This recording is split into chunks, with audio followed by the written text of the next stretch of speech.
Good morning and welcome back to the automated 6 o'clock a.m. here in Shenzhen. Probably not a very good day today. Lots of rain, thunderstorms of the night. So that's why you probably won't see a very good background today. But that's okay. The show must go on. Thank you for all our new subscribers here. 188 now, which has been increasing 2 or 3 a day, which is absolutely fantastic. We're resonating. So I'm glad the message is getting through. Now, if you would like the full brief in your email inbox, you can always subscribe at theautomated.co/subscribe. Now, let's just check the live stream, making sure that we're all very good before we head on to the broadcast. The IT issues are effectively sorted out. We are good. So let me just open that. And we look perfect. We look perfect. Let me just comment on this. Hello, everyone. Should probably get a bot for that, to be fair. Okay, fantastic. Good. And that way I can concentrate on the stream. Probably an AI agent for that. Great. We're absolutely fantastic. Let's get started.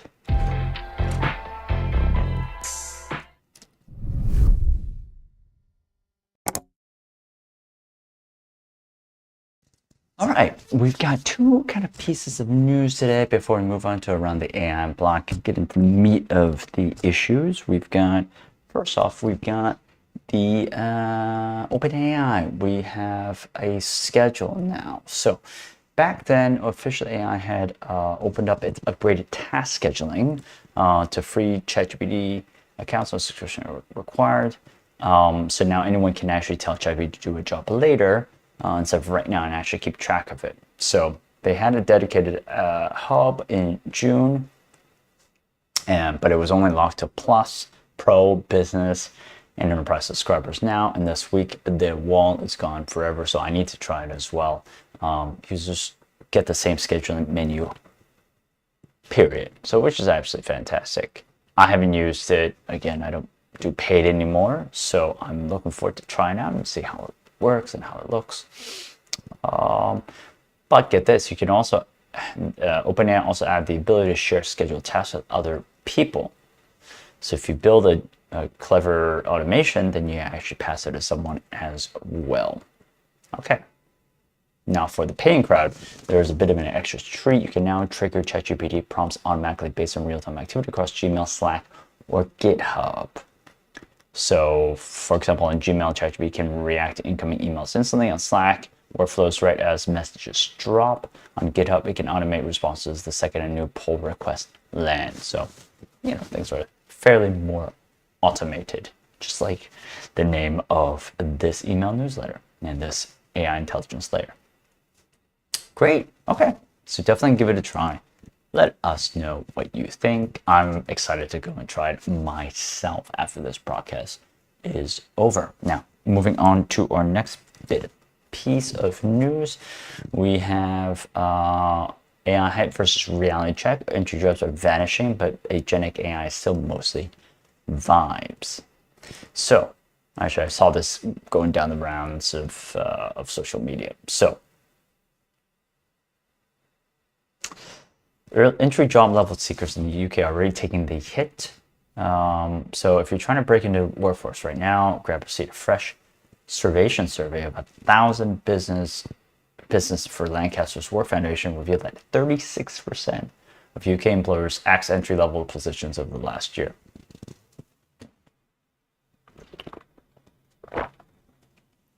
For small businesses, 24% cut entry-level roles with AI automation listed as a main driver. Medium firms, 48%. Wow, that's almost 50%.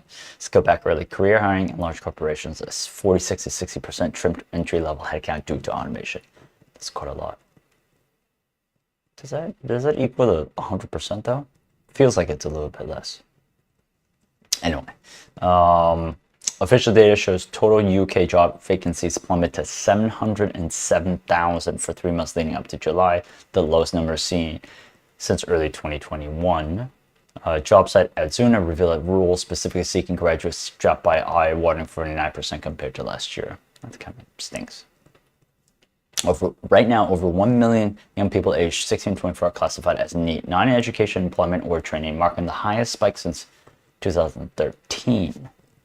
A staggering 73% of employers admit it's vastly harder for young adults to secure work today than 5 years ago. Okay. And then let's take a break here, because I think it is pretty interesting. 100%. Anecdotally, I've heard it's hard. A lot of people are worried about their young people, the youth, the children even, about how it's harder to actually get jobs. 100%. I've heard that, seen that. Not a uncommon thing. It is, I think there's a larger story, which is was it always going to be like this? Was it overhired and now we're just kind of pulling back? There's probably an argument for that as well, and they're just using AI and automation as an excuse, right, for overhiring. Fine, that's probably, to some degree true as well.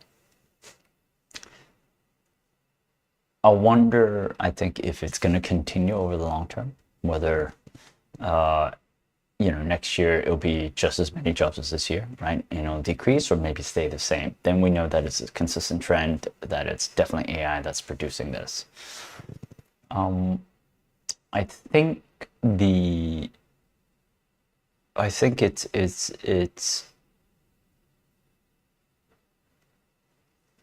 the comment I want to make was it's also even harder for people that are just fresh graduates, not fresh graduates, but just in the middle. So what I mean by that are people that are not quite fresh graduates, but are maybe 4 years into a job, 5 years into a job. So not quite middle management, definitely not senior management unless they're really, really awesome. But then sort of in the middle, and they're stuck in the middle because some of them could be unemployed as well and fired because of automation, and now they're stuck. So they're competing with the recent grads, but they're not senior enough to get positions. That's kind of where I feel actually really, really bad. I think it's a hard place to be. So I guess my general view on all this, it is tough overall. And it's not just the initial kind of entry jobs. I think it's just in that middle as well. So it's larger than we think, in fact. I think right now it's just saying, it's saying 1 million people aged 16 to 24, which includes some of those as well. But I think if you take, let's say 16 to 30, 29, you'll see a larger segment as well. So it would be interesting to kind of see these numbers extrapolated a little bit bigger, because I think it would be a little bit more dire than what it appears to be even now. And even now it's quite dire, right? So, yeah, so I think seeing more stats around this would be interesting. Okay, so why don't we go back to the article and then see as well. So we juxtapose it with the AI agent revolution, totally stuck in traffic. So while entry-level roles quietly dissolve, the super advanced autonomous AI fleets that obviously people were talking about are still mostly spinning their wheels. According to Deloitte's latest research, only 15% of US companies have successfully scaled agentic AI. The remaining 85% are completely trapped in endless, messy pilot project limbo. So the tech isn't the primary bottleneck. The real chaos lives inside human corporate infrastructure and workflows, stubborn management, rebuilding decision-making processes. Right. Okay. No. I would have called that 100%. It's not the tech. I think Fred Wilson from New York, right, AVC on blog used to kind of write this thing, which is it's not the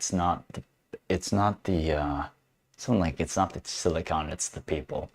It's not the binary ones and zeros. It's the people that actually is stopping technological progress. And it's the same thing. Progress, sorry, may or may not be progress really, but it's not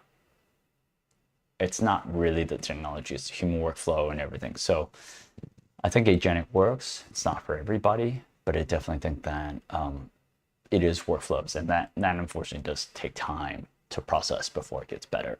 Obviously there's some bugs, right, with technology, but I think it's really workflows that needs to be processed through, decision making that needs to be understood, that needs to be mapped out, and that needs to be redone or thought about before agents really take over.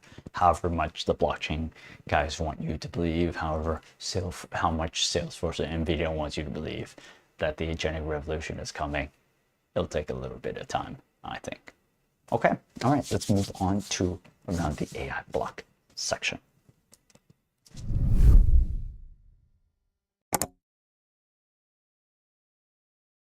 Okay, all right, we've got around the AI block, we've got quite a bit of news today for you. So why don't we move on to the first article? We've got, what do we've got? OpenAI Jalapeno's chip is built for fast inference at scale benchmark show. So at the Hot Chips conference on Tuesday, OpenAI shared a more detailed look at Jalapeno, including the first batch of benchmark results for the new system. And test on a semi-analysis inference X benchmark, Jalapeno registered both more tokens per user and more throughput per kilowatt than the currently available state-of-the-art inference processors. According to Richard Ho, OpenAI's head of hardware, in a press call, said, quote, "The bottom line is that the results show a very, very significant performance advance over state-of-the-art," unquote. Quote, "Jalapeno can serve more AI work per unit power while also returning responses more quickly. It's very efficient to serve a lot of customers, but it can also be very low latency," unquote. Okay, that comparison is against NVIDIA Blackwell system. And then Ho estimated that Jalapeno would deploy at the end of 2026 with at very small volumes, with more significant deployment coming in 2027. And just a bit of background about Jalapeno. Was announced last October, developed by OpenAI in close collaboration with Broadcom. Okay, all right. Okay, then there's some tech specs and stuff for the rest of the article. Great. I think it's important that OpenAI probably does its own hardware. It's important for any company, really, to do their own hardware and kind of own that. There's probably some sort of valuation uplift, get some investment, build some hardware, get more investment. So I can definitely see that as well. So it remains to be seen whether hardware can be deployed. I mean, I'm still waiting for OpenAI's consumer product, right, with Johnny Ive. So let's just see where that is before we say good or bad. Okay, all right, moving on to our next article. Alabama probes OpenAI after rogue AI hacks Hugging Face. So this is a Tech Buzz article. State investigation launched after OpenAI cybersecurity model went rogue. Alabama's Attorney General just opened an investigation into one of the most alarming AI incidents to date. So let's just see.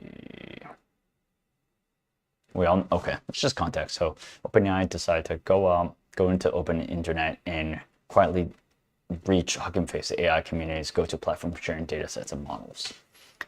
And let's see, how is the Attorney General enforcing this? Alabama's decision to investigate is significant beyond the specific incident.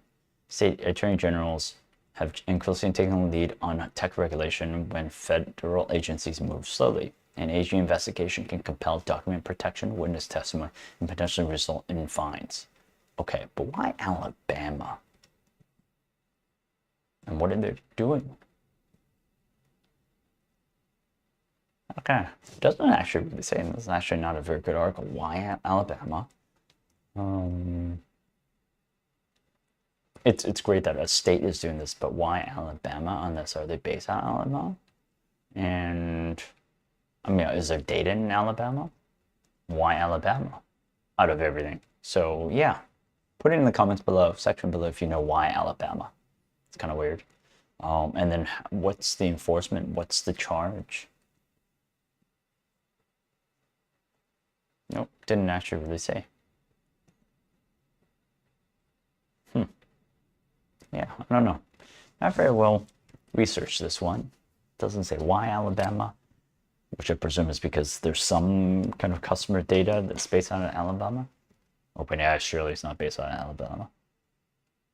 And then again, what are the charges? Okay, anyway, we got to move on, but interesting and weird at the same time. All right, let's move on to our Reuters article, which is always behind a paywall, which is kind of annoying. UN and Red Cross call for urgent rules on autonomous weapons. So head of Red Cross says that we need to have urgent regulations to restrict this. We are dangerously close. Let's just see again. We're dangerously close to crossing a moral red line, the autonomous targeting of humans by machines. UN Secretary General Gutierrez. So I'm at the paywall, so I'm just gonna stop there. 100%. You know, I've called for regulations before. I think that there needs to be a conversation around governance of LLMs, of these companies. There needs to be governance around their coordination internationally as well. I think it's badly needed, very, very, very important. So good on the UN to make this call. Yeah, whether we can actually do it, whether the UN is the right body for this, I'm not quite sure. I can't think of any other body.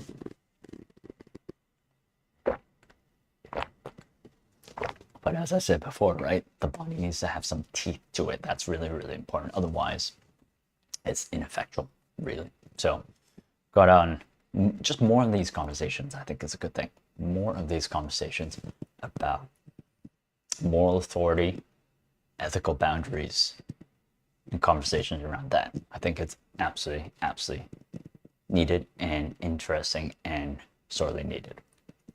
Okay, moving on to our here, article F. Again, a Reuters article. So German broker, Scalable opens investment platform to major AI chatbots. So basically, you can shorter Scalable Capital on Tuesday said its account holders could now use major artificial intelligence platforms to conduct trades and analyze their portfolios. The new service, which is a first for a European bank, will allow that. Now, this is not kind of news in the sense because, you know, Binance also said that they could, right? But that's crypto. But now a major bank has said they're able to do that. So I think it is pretty interesting. In many ways, I think AI can do a lot better in terms of trading. But there obviously needs to become a human in the loop processes, right? To make sure that the money doesn't, you're not trading your money away, or that it can make decisions quickly without any kind of safeguards. So if you are able to do it, let us know actually what in the comment section, what platform you're on, and what are some of the controls that you think that the platform does a lot that makes it actually really effective for you. It will be interesting to hear and compare and contrast, different platforms and what makes them good. Okay, moving on to our next article here. We've got character article, Claude Cowork finally remembers what you told the app in chat, which is, when I saw the headline, I was like, it's kind of weird. OpenAI has always done this. A change of Claude's memory system will eliminate one of the most annoying things about using agents. The constant need to rebrief the AI and things it already knows.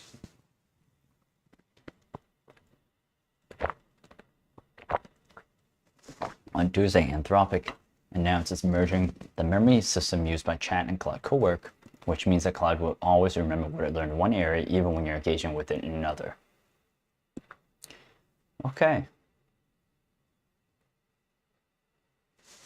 Interesting. Okay. Just wondering, what was the big reason why I couldn't do this? Anthropic says that by default, Claude won't store personal sensitive information like your health data, race, ethnicity, religious beliefs, politics, blah, blah, blah. Okay, all right. I wonder why memory was never implemented before. Didn't really say. OpenAI always actually had pretty good memory, which is what I liked. Strange. It's probably not a technical thing. It's probably not a technical thing. It's probably like a choice thing in terms of the product. Strange. But okay, give it a run for those Claude users. Let us know in the comment section below. Is this a good thing? Did you enjoy it? Have you enjoyed it? Okay, moving on to our next article here. Oh man, just really not doing this a good job today. Okay, Anthropic expected to tell investors it sees over 30 trillion potential revenue. Oh, geez. Potential revenue. What the heck is that? Oh, because it's basically ahead of the 28.5 trillion estimate from SpaceX. TAM, total addressable market, is a revenue opportunity, and that's basically what they're trying to say and trying to sell that they're going to say. To quantify its TAM, Anthropic is looking at the full scope of work that could be complete with AI models, which is everything. A large TAM would justify Anthropic's valuation and heavy infrastructure spending, guide product priorities, frame its route for OpenAI and Google, and anchor the growth story behind its planned IPO. Of course.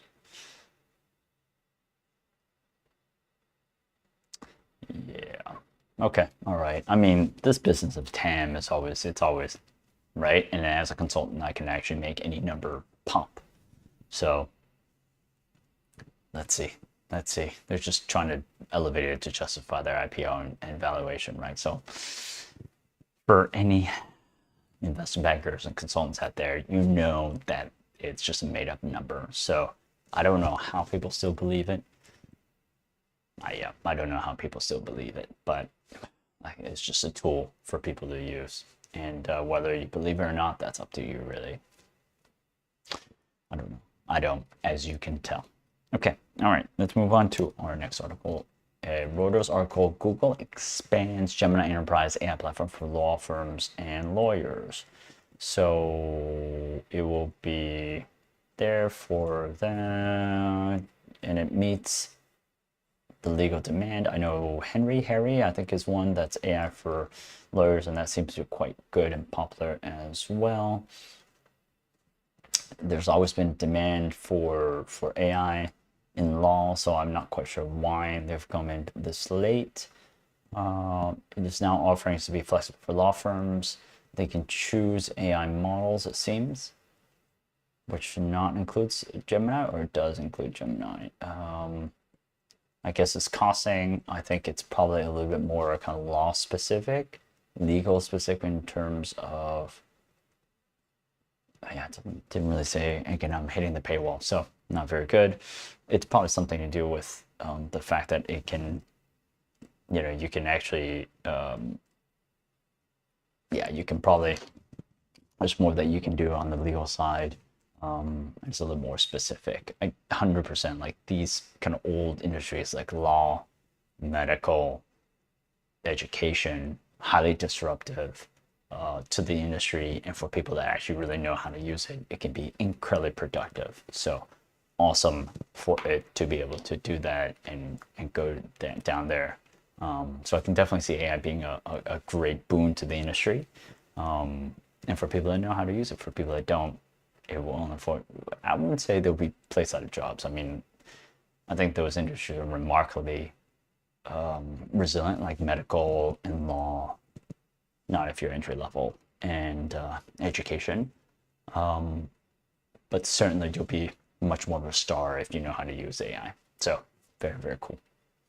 Okay, we've got our last article here. Guardian article, in China, talking to AI is normal. Now the government fears it may replace human intimacy. Now, this seems like a longer article. Companion bots are being regulated over words they foster emotional dependency and people stop marrying, having families. This feels like an older article, but it doesn't look like it. So, you've got people talking about creating AI companions on Doubao, right, which is a Chinese AI company owned by the tech company ByteDance.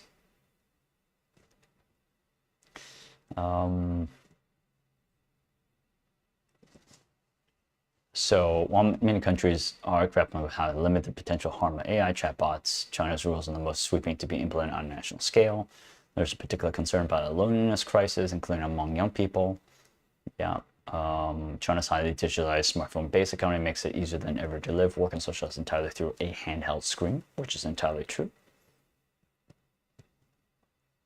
A survey published in March found that nearly half of young people had turned to a virtual companion when they felt lonely. Nancy Dai, an associate professor at City University of Hong Kong, says it is not just loneliness the government is worried about with falling birth and marriage rates. She says there may be an additional concern that if AI becomes an increasingly satisfying and low-cost substitute for human intimacy, young people could become less motivated to pursue real-world romantic relationships, marriage, and parenthood, unquote. And then it's just a lot of anecdotal kind of evidence of that. And look, I will have to say it's 100% true, so I can't deny that. And I do think that if I were to put this in the lens of why the Chinese government is doing it, I think it's because of that as well, right? I don't know if they really think about it in terms of like fertility. We need population. I don't think they think about it that way. I think they think about it from a moral perspective. They're trying to create, traditional values, right, and promote traditional values, because I hear it all the time in the subway, right? Give up your seat for elderly, give up your seat for the handicapped, but usually the elderly, because it is a traditional Chinese value to do that. And I do definitely think that this is part of that as well. What are traditional family units? So let's go back to that, or let's not displace that with AI and kind of non-real relationships. So I think that's probably what they're trying to do, to try and make sure and steer it away to something that's slightly more traditional and normal, right? So it is normal. I don't know why I did it quote unquote, but I think that's probably why they want to do that. And that's really what they're trying to enforce. Okay. All right, let's move on to, that was all the articles in around the AI block. Let's move on to the next section, training tools.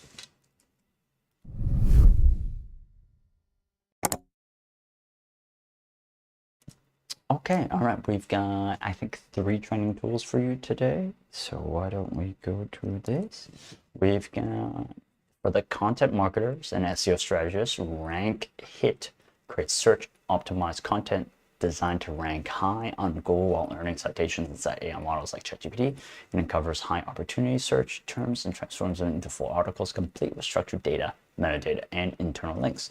It gives digital publishers an effortless way to capture search traffic across both traditional engines and generative AI tools. For the digital publishers and editors, GPT Cleanup is a privacy-first web utility that strips out hidden Unicode artifacts, zero-width spaces, and broken HTML tags copied from AI chatbots. Operating entirely inside your browser without requiring an account, it cleans up dirty formatting so your text pastes cleanly into any editor on CMS or CMS. It also includes subtle text refinement workflows to help smooth out awkward AI phrasing while preserving your original intent. And for the homeowners and yard designers, Landscape Design AI. I always love these ones. I've tried it out. They're pretty fun. Converts raw photos of backyards, patios, or gardens into realistic styled outdoor concepts. You can upload an existing property photo and test out over 30 distinct landscaping styles, or enter custom layout ideas to see immediate visual transformations. It gives property owners and design pros a risk-free way to visualize yard upgrades before spending a dime on physical construction. And take that back, I actually didn't do the yard stuff. I did actually the home design stuff, which is actually pretty cool too. It was pretty fun, but it just kind of gave me random room layouts, which I didn't like. I wanted to be able to prompt it and tell me exactly where I wanted things, and for some reason it didn't allow me to do it. So it's the software itself. It'll get there eventually, I'm sure. I'm sure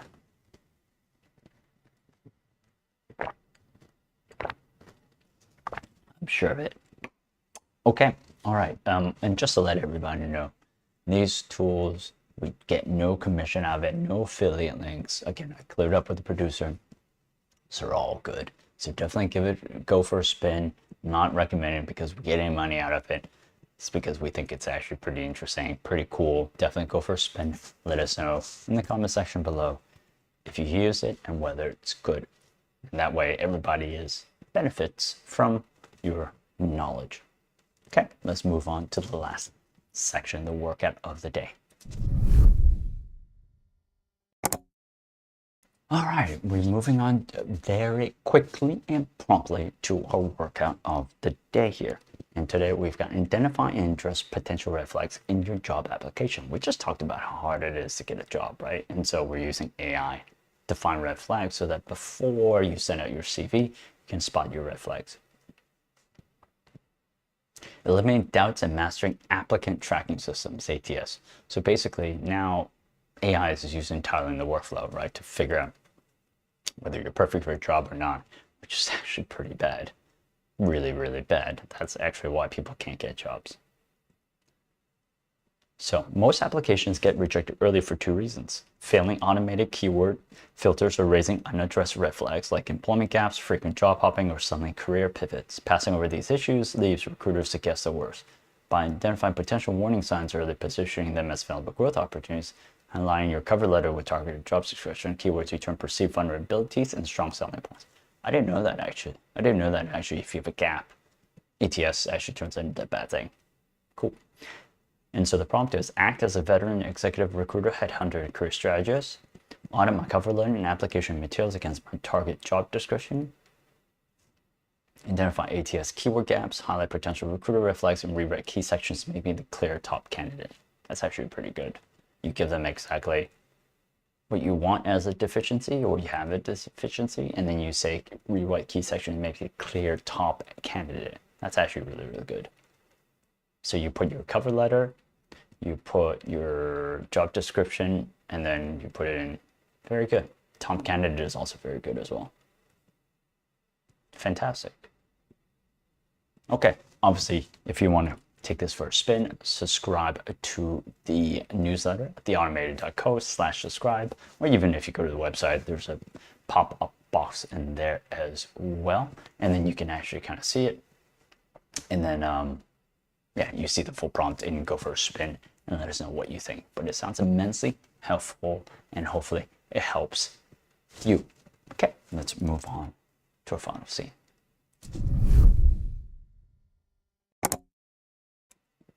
Okay, all right, that was it. Hopefully you enjoyed this broadcast. There was a lot of information to go through. Let's check the live stream to see how everybody is. Everybody's here. We have one view, which is great. Nobody commented. But at least we've had one view, which is very, very nice. I should have welcomed that. Didn't see that person. So I definitely need something that pops up and lets me know there's somebody there. But it's great to see. Thank you for being there for us, with us for a little bit. And yeah, I'm just looking at myself in the camera. I think we're done. I don't need to look at myself. But again, thank you for joining us on this broadcast. If you like this, go ahead and subscribe. It really, really helps us on the email, both on this channel, and share it with your friends. And if you want the full brief, the link is in the description below. And then we'll see you tomorrow.